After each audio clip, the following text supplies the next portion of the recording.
पटाखों पर बैन के बावजूद जमकर आतिशबाजी हुई।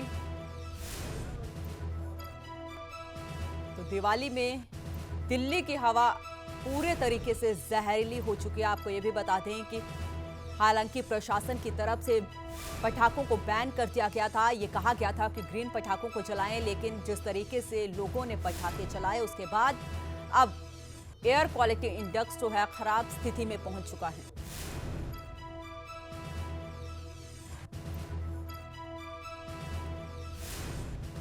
तो ज्यादा जानकारी के साथ मेरे सहयोगी दीपक गौतम जुड़ चुके हैं फरीदाबाद से और मेरे सहयोगी प्रोक्ष चौधरी जुड़ चुके हैं नोएडा से। सबसे पहले दीपक मैं आपके पास आऊंगी क्योंकि जिस तरीके से एयर क्वालिटी इंडेक्स जो है वो 300 से पार पहुंच चुका है दिल्ली एनसीआर का। फरीदाबाद की क्या स्थिति है?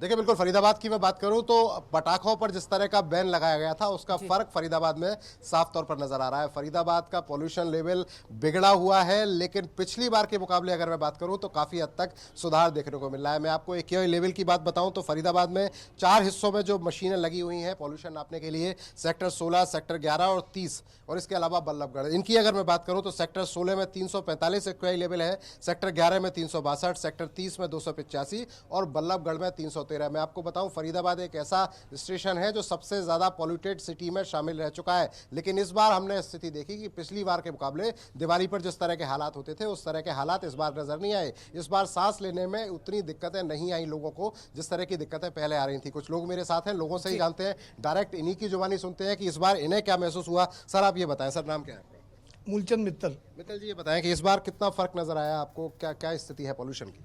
गौतम जी आंकड़ों का तो पता नहीं, परंतु रात को 12 बजे के बाद जब सड़कों पर निकले तो बहुत अच्छा लग रहा था। आज भी जब सोकर उठे तो हवा बहुत अच्छी थी, धूप बहुत अच्छी थी और ऐसा लग रहा था कि बहुत बरसों के बाद, दिवाली के बाद एक आनंद का अनुभव हुआ। अगर हम तुलनात्मक रूप से देखें तो पिछली बार तक किस तरह के हालात होते थे जब दिवाली के बाद आप उठते थे? तो पिछली बार के बाद सब जब दिवाली पे सुबह उठते थे तो ऐसा लगता था जैसे धुंध छाई हुई है, अंधेरा छाया हुआ है और बाहर निकलकर सांस लेने में भी तकलीफ होती थी।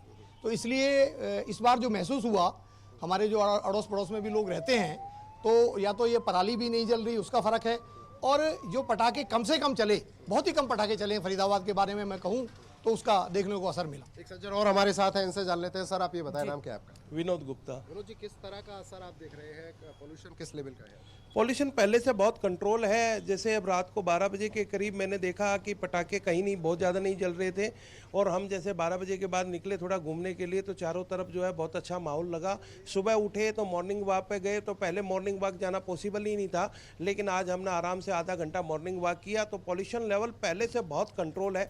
मतलब मैं ये कहना चाहूँगा कि अगर पहले 100 होता था तो अब मेरे हिसाब से 15 या 20% ही हुआ है। क्या वजह क्या है इसकी?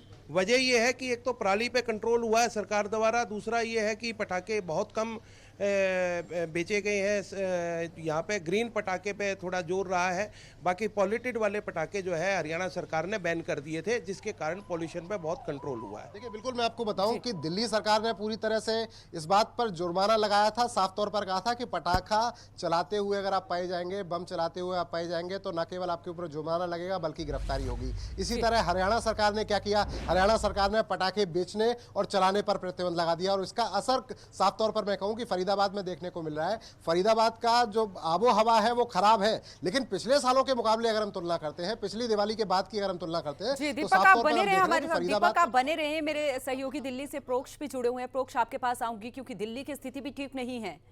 AQI 300 के पार पहुंच चुका है दिल्ली का भी।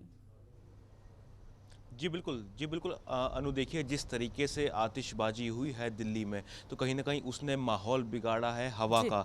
हवा जरूर प्रदूषित हुई है, लेकिन जैसा कि हमारे संवाददाता फरीदाबाद ने बताया कि पहले के मुकाबले जो प्रदूषण है वो कम हुआ है। इसका कारण है चाहे प्रशासन की सख्ती कह ले, लगातार लोगों से यही अपील की जा रही थी कि आतिशबाजी कम हो, पटाखे कम जलाए जाए। अगर पटाखे जलाने हैं तो ग्रीन पटाखे जो है उनका इस्तेमाल किया जाए, लेकिन क्योंकि लगातार प्रशासन की तरफ से काफ़ी समय से यही अपील की जा रही थी कि पटाखे का इस्तेमाल ना करें, लेकिन उसके बावजूद हमने कल देखा कि लगातार आतिशबाजी हुई है और काफ़ी ज़्यादा आतिशबाजी हुई है, जिसके कारण ये एक्यूआई जो है वो बिगड़ा है, हवा प्रदूषित हुई है। लेकिन अगर दिल्ली के अलावा बात कर ले हम नोएडा की या गाजियाबाद की, तो गाजियाबाद और नोएडा में भी यही स्थिति है कि एक्यूआई इंडेक्स जो है वो लगातार बढ़ा है और हवा प्रदूषित हुई है। तो ऐसे में प्रशासन लगातार यही अपील कर रहा था कि अगर लोगों को पटाखे जलाने हैं तो ग्रीन पटाखे जलाए। उसको लेकर अलग अलग जगह पर अलग अलग काउंटर जो है उसकी परमिशन भी प्रशासन की तरफ से दी गई थी, लेकिन उसके बावजूद जो पटाखे हैं उनका इस्तेमाल ज़्यादा किया गया, आतिशबाजी ज़्यादा हुई, जिस कारण से आज हमने देखा है कि एक धुंध की जो चादर है वो सड़कों पर नज़र आ रही थी, वो पोल्यूशन की थी, ना कि कोहरे की थी जो ठंड के टाइम पे देखा जाता है। लेकिन अब क्योंकि प्रदूषण जो है देखा जा रहा है, तो डॉक्टर्स भी अब यही अपील कर रहे हैं उन लोगों से जिनको सांस लेने में दिक्कत है या छोटे बच्चे हैं कि मास्क का उपयोग करें, ताकि किसी तरह की कोई भी स्वास्थ्य संबंधी दिक्कत उनको ना हो सके। और साथ साथ वही सबसे ज़्यादा जो दिक्कत हो रही है वो सांस के मरीजों को या फिर सांस लेने में हो रही है, या दमा के मरीजों को, अस्थमा के मरीजों को हो रही है। प्रोक्ष आप बने रहे हमारे साथ। मैं दीपक आपके पास आऊंगी, क्योंकि हरियाणा का अगर मैं जिक्र करूं तो 3 ऐसे जिले हैं जिन्हें रेड जोन में रखा गया है और 8 ऐसे जिले हैं जिन्हें ऑरेंज जोन में रखा गया है।